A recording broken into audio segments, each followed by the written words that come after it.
कोई मतलब नहीं जलसे वलसे से। अब सुनिए अल्लाह के नबी सल्लल्लाहु अलैहि वसल्लम ने क्या कहा कि 100 साल तक बैठना गवारा कर लेगा लेकिन नमाजी के आगे से गुजरेगा नहीं। इसका मतलब क्या है, यानी पूरी जिंदगी बैठकर इंतजार कर लेगा लेकिन नमाज पढ़ने वाले के सामने से गुजरेगा नहीं। इतना बड़ा गुनाह है। वो एक इबादत है, जलसा भी एक इबादत है।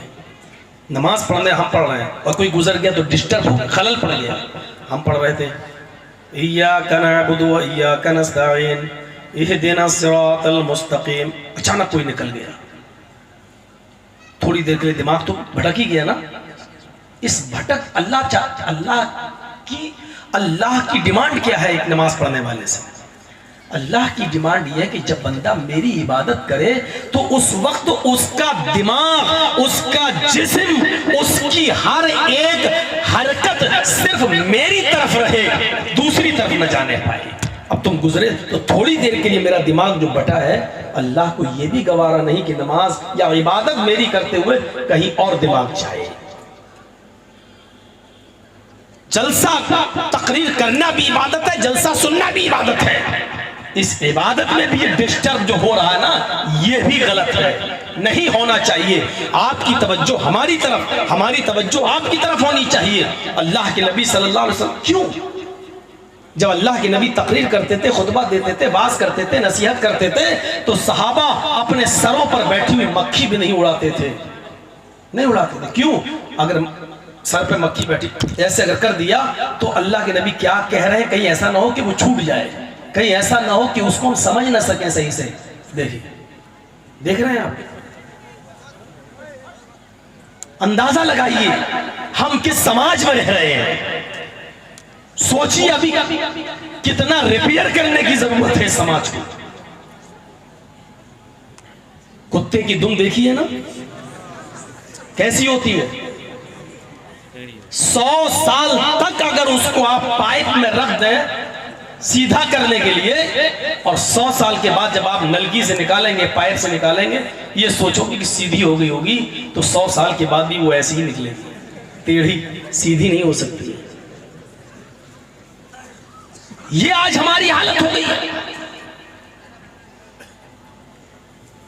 अब बहुत से लोग ऐसे भी होंगे जो इतनी बात कह देने के बाद अब पेशाब लगेगा तब भी बैठे रहेंगे बेचारे। अब मैं ये भी नहीं कह रहा हूं, ये सब चीजें पहले से फारिग होकर, क्यों अल्लाह के नबी ने कहा कि जब नमाज का वक्त हो जाए तो नमाज के फौरन चल दो। लेकिन 2 ही चीजें यहां पर उसकी इजाजत मौजूद है बस। अगर आप खाना खा रहे हैं और नमाज अजान हो गई तो पहले खाना खा लो, छोड़ के मत जाओ। अगर खाना खा रहे हो तो अभी पक रहा, बीवी लेने गई है और अजान हो गई तो अब ना खाओ, तो पहले नमाज पढ़ लो फिर आकर खाओ।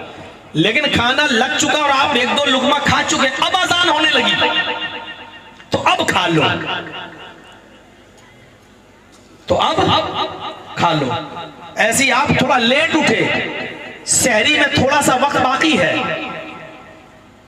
आंख लग गई नहीं उठ पाए, उठे तो सहरी का टाइम खत्म होने वाला है, अभी हुआ नहीं है, फौरन बैठ जाओ सहरी करने के लिए। सहरी करने में 2-3 लुकमा आपने खाया और फौरन सहरी का टाइम खत्म हो गया, मस्जिद से आवाज आई सहरी का टाइम खत्म हो चुका है या अजान की आवाज आई, तब छोड़ो नहीं, आप उतना खा लो जितने में आप समझ सको कि मैं दिन भर भूखा और प्यासा रह सकता हूं। इतनी परमिशन है शरीयत के अंदर, इतनी इजाजत है।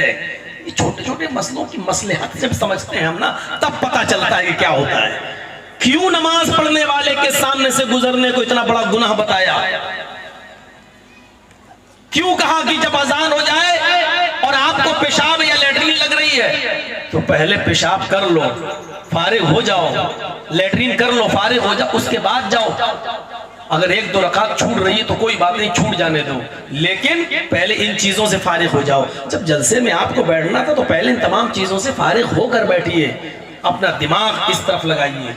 थोड़ा बहुत पेशाब लगे तो बर्दाश्त कर लीजिए, जब बर्दाश्त से बाहर हो जाए, ना कर पाओ तब उठ के जाइए, क्योंकि वो भी हमारी जिंदगी का एक हिस्सा है और वो भी जरूरी चीज है, तब हमें और आपको जाना चाहिए। अब कोई भी अगर 80-90 साल का बुढ़ा भी उठ के जाएगा यहाँ तो मैं ये समझूंगा वो चाची के पास जा रहा है। हालांकि वो चाची के लायक अब रहा नहीं गया, लेकिन फिर भी हम यही समझेंगे कि वो चच्ची के पास जा रहा है। तो मेरे भाइयों इधर तवज्जो दीजिए आप। तो क्यों कहा, देखिए बात कहां से निकलती है और कहां चली जाती है। तो आज भी ऐसी लड़कियां मौजूद हैं जो जिस्म बेच रही हैं, पैसा लेती हैं और जिस्म बेचती हैं।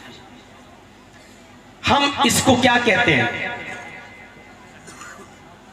जुर्म।